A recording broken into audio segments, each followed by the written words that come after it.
Astronautas pousaram num planeta desconhecido e era o ano de 3978 depois de Cristo. E aí pessoal, beleza? O filme que vamos recapitular hoje é Planeta dos Macacos. Se o filme te trouxer nostalgia, se inscreve no canal, deixa seu joinha e deixa um comentário aqui embaixo que eu deixo um coraçãozinho pra você. E agora, vamos para mais um recap! A tripulação da nave está em sono criogênico. O astronauta George Taylor está ditando seu relatório final. Há exatamente meio ano atrás, na hora da nave, eles deixaram o planeta Terra. Mais de 7 séculos se passaram na Terra durante esse período, e as pessoas que os enviaram nessa jornada já morreram há muito tempo. Mas Taylor não se arrepende do que eles fizeram. Tudo parece diferente da Terra. O fluxo do tempo é distorcido e o espaço é ilimitado. A única coisa que ele gostaria de saber é se a humanidade, o milagre que o mandou para o céu, continua em guerra. Quando ele olhou para o relógio, marcava dia 27 no ano de 2673, na Terra. Ele olha para seus companheiros e depois vai dormir. Depois de um tempo, a nave faz um pouso forçado em um planeta desconhecido e se encontra no meio d'água. A população acorda e percebe que dormiu muito mais do que o tempo calculado.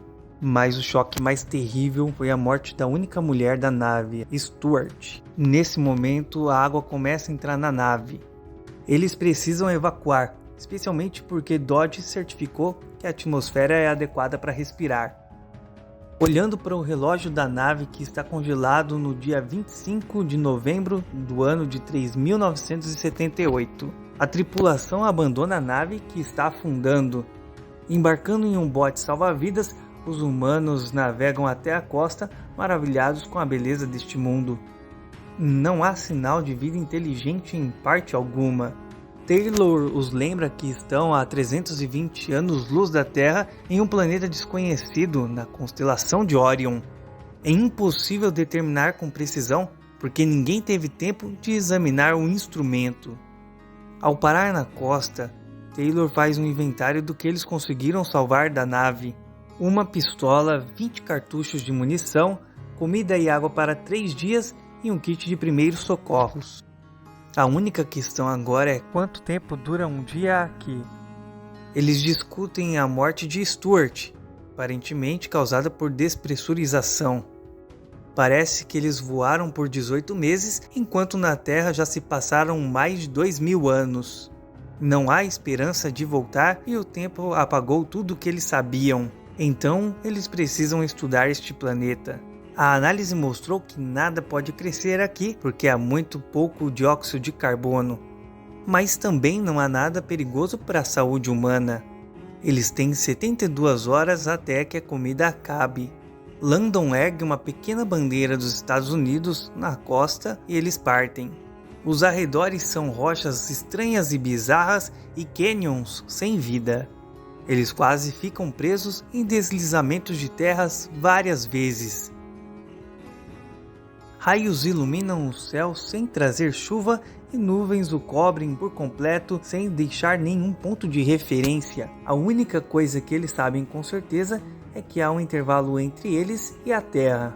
Seus entes queridos morreram há 20 séculos e mesmo que voltassem, ninguém se lembraria deles.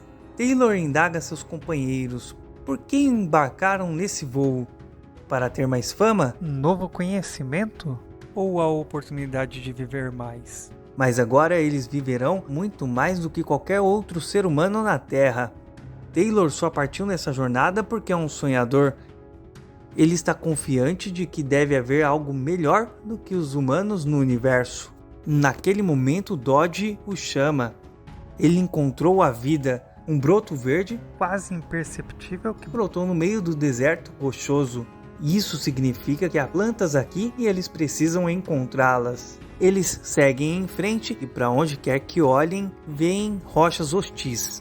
Mais à frente eles veem arbustos verdes e algumas cruzes que lembram espantalhos. Depois de caminhar um pouco mais, os astronautas ficam emocionados ao finalmente encontrarem água. O grupo empolgado rapidamente tira suas roupas e pula dentro. Depois disso, eles nadam até a costa e reparam em pegadas humanas na areia. De repente, eles veem figuras escuras roubando suas roupas. Eles perseguem os ladrões que deixam para trás vestígios óbvios de pegadas e também equipamentos quebrados e roupas rasgadas. Logo eles se deparam com suas roupas rasgadas e vestem o que sobrou. Finalmente eles chegam num campo e veem muitas pessoas se comportando de forma estranha. Eles ficam em silêncio e não prestam atenção nos astronautas. Em vez disso, colhem e comem várias frutas calmamente. Os terráqueos estão intrigados porque seus companheiros humanos parecem quase selvagens. Felizmente, eles não são canibais. De repente, um som sinistro vem da floresta e eles começam a correr. Os astronautas tentam entender o que está acontecendo e de repente vêm cavaleiros armados. Tiros são disparados e então macacos aparecem montados em cavalos, aparentemente caçando os humanos. Os terráqueos tentam fugir e no calor da perseguição se separam. Tiros são ouvidos de todas as direções e então Dodge é morto. Taylor corre com os outros até o rio e quando parece que vai chegar, um dos macacos atira em seu pescoço, deixando-o inconsciente. O astronauta é amarrado e jogado numa cela junto com outros prisioneiros. Ele fica surpreso ao verem os macacos tirando fotos como se fosse uma lembrança. Taylor é levado ao hospital onde é examinado por macacos cientistas. Eles examinam Taylor, que está usando roupas estranhas, mas 2 chimpanzés discutem a necessidade de estudar o cérebro do animal, ignorando Taylor, que ainda se recupera do ferimento na garganta e não consegue falar. Pela manhã, a doutora Zaira faz suas rondas. Ela fica intrigada com um animal que ela chama de olhos brilhantes, porque ele finge falar de uma forma hilária e convincente. Taylor tenta mostrar que é inteligente e tenta arrancar o lápis da doutora Zaira. Nessa hora, o Dr. Zaius entra e Zaira tenta mostrar para ele o ser humano excepcional que ela encontrou, mas Zaius é cético e o vê apenas imitando. Zaira tenta chamar a atenção para a singularidade do ser humano, destacando seu uso não convencional de um cobertor como roupa e seus movimentos de mãos incomuns. Talvez ele seja inteligente, mas Zaius fica irritado, descartando tudo como truques baratos. Os humanos são perigosos e devem ser destruídos. Mais tarde ele traz uma humana chamada Nova e a tranca junto com ele na cela. No dia seguinte, Taylor e Nova estão caminhando num grande quintal dentro de uma gaiola. Zaira traz seu noivo, um arqueólogo chamado Cornelius, para mostrar a ele Taylor, mas Cornelius não vê nada de especial nele. Enquanto os macacos discutem, Taylor escreve na areia, mas ninguém dá atenção a ele. Nessa hora, o Dr. Zaius chega irritado com Zaira com seu humano novamente. De repente, um homem selvagem ataca Taylor e uma briga começa. Os guardas afastam Taylor para longe e Zaius vê o que Taylor escreveu na areia, mas imediatamente ele apaga. Zaira pede desculpas a Taylor, mas ele pega um lápis e papel e rapidamente escreve seu nome no papel. Zaira fica atônita e o leva para casa. Cornelius não acredita em suas histórias, são apenas truques. Humanos não sabem escrever. Eles tentam descobrir onde ele aprendeu e Taylor escreve o nome de sua escola. Os macacos ficam chocados. Ele realmente poderia ser inteligente? O homem explica que eles vieram de outro planeta. Cornelius fica perplexo, mas voar é impossível. Então Taylor cria um avião de papel. Depois pede para ver os mapas e explica onde aterraram e como lá chegaram. Zaira e Cornelius discutem fervorosamente. Ela afirma que os humanos são uma mutação, o elo perdido entre simions e macacos. E é bem possível que os macacos tenham evoluído dos humanos. Dr. Zaius entra e descobre o avião de papel, amassa-o e manda levar o homem para uma cela. Taylor e Nova dormem em sua cela quando os macacos que chegam ordenam que ele seja preparado para a castração. Mas o homem se liberta e sai correndo da cela. Ele consegue se esconder no Templo dos Macacos, mas o homem é notado e tem que correr pela cidade dos macacos novamente. Taylor acaba em um museu onde humanos empalhados são exibidos. Chocado, ele sai correndo para a rua, mas é pego em uma rede onde Zaira o encontra. Então a voz volta para Taylor, chocando os macacos. Mais tarde na cela, Taylor tenta ensinar Nova a falar, mas os macacos levam a garota embora e colocam em uma cela em frente a ele. O homem conta a ela referente à sua vida na Terra, mas não amava ninguém ali. Ele se pergunta se Nova pode amar. Os macacos colocam uma coleira nele e o levam para julgamento. Uma audiência vai acontecer agora. Zaira e Cornelius estão prontos para atuar como seus advogados. Os juízes estão indignados. Ele não tem direitos, porque não é um macaco.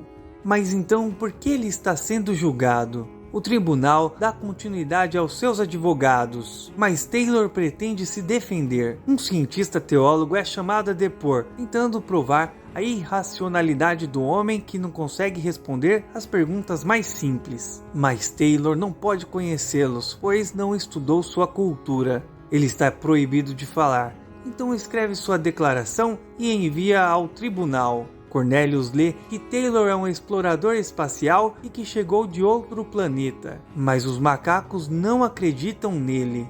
Eles exigem trazer as pessoas capturadas com ele.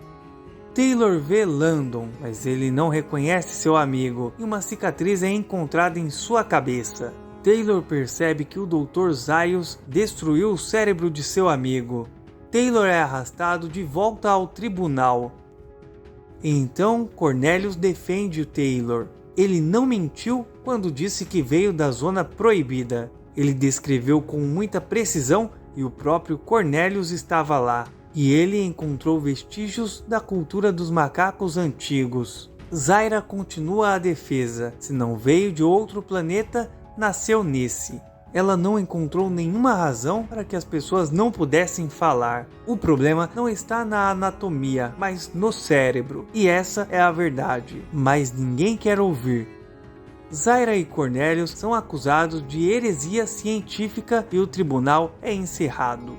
O destino do homem é determinado e é entregue a Zaius, que pretende operá-lo. Taylor fica indignado. Como uma civilização tão invertida pode surgir? E o mais importante, por que Zaius tem tanto medo dele?